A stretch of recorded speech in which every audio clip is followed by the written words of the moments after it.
اعوذ باللہ من الشیطان الرجیم بسم اللہ الرحمن الرحیم درجہ دوم سبجیکٹ دینیات سبق نمبر 9 سبق کا نام اوصاف نبی۔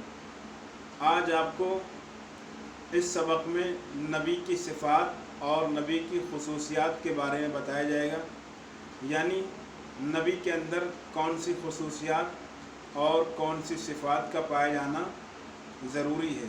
بسم اللہ الرحمن الرحیم۔ نواں سبق اوصاف نبی۔ اللہ نے جن 1,24,000 نبیوں کو بھیجا ہے وہ شکل و صورت میں ہمارے جیسے انسان تھے، ہماری ہی طرح کھاتے پیتے اور سوتے جاگتے تھے، لیکن ان میں چند ایسی باتیں پائی جاتی تھیں جو ہم میں نہیں پائی جاتی ہیں، یعنی ظاہری اعتبار سے، جسم کے اعتبار سے وہ ہماری طرح تھے، مگر کچھ خصوصیت اور کچھ صفات ان کے اندر ایسی پائی جاتی ہیں کہ جو ہمارے اندر نہیں پائی جاتی۔ نمبر 1، نبیوں کو اللہ نے ہماری ہدایت کے لیے بھیجا اور ہم کو نبیوں کی اطاعت کا حکم دیا ہے، یعنی اللہ نے نبیوں کو اس لیے بھیجا ہے کہ وہ ہماری ہدایت کریں، اور ہمارا فریضہ یہ ہے کہ ہم ان کی اطاعت کریں اور ان کی بات پر عمل کریں، ان کے حکم کو مانیں۔ نمبر 2، وہ عالم پیدا ہوتے ہیں اور بچپن ہی سے حلال و حرام کے پابند ہوتے ہیں۔ ہم جاہل پیدا ہوتے ہیں اور ہم پر حلال و حرام کی پابندی بالغ ہونے کے بعد واجب ہوتی ہے۔ یہ دوسرا فرق ہے نبی میں اور ہم میں۔ نمبر 3، وہ دنیا میں کسی سے تعلیم حاصل نہیں کرتے اور ہم تعلیم حاصل کرتے ہیں، یعنی جب ہم پیدا ہوتے ہیں تو جاہل پیدا ہوتے ہیں، لیکن جب نبی پیدا ہوتا ہے تو وہ علم لے کر پیدا ہوتا ہے، وہ عالم پیدا ہوتا ہے۔ یہ تیسرا فرق ہے۔ نمبر 4، ان سے پوری زندگی میں ایک بھی غلطی نہیں ہوتی،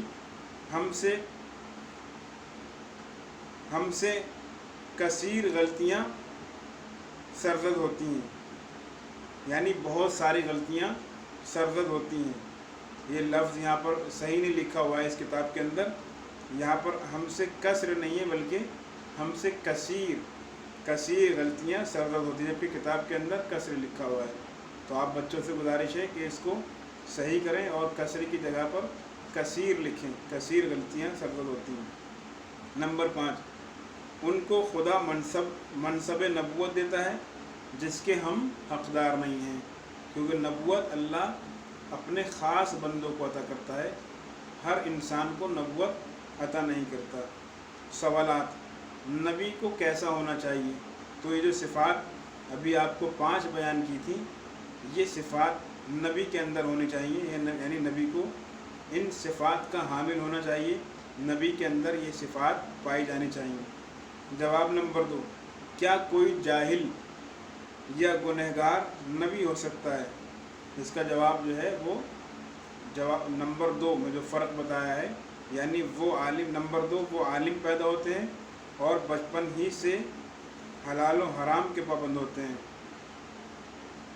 تو اس کا مطلب یہ ہے کہ نبی جاہل نہیں ہو سکتا اور نبی گنہگار بھی نہیں ہو سکتا، کیونکہ نبی سے غلطی سرزد نہیں ہوتی ہے، وہ بچپن سے ہی حلال و حرام کے پابند ہوتے ہیں۔ یعنی نمبر 2 جو ہے وہ سوال نمبر 2 کا جواب ہے۔ نمبر 3، ہم میں اور نبی میں کیا فرق ہے؟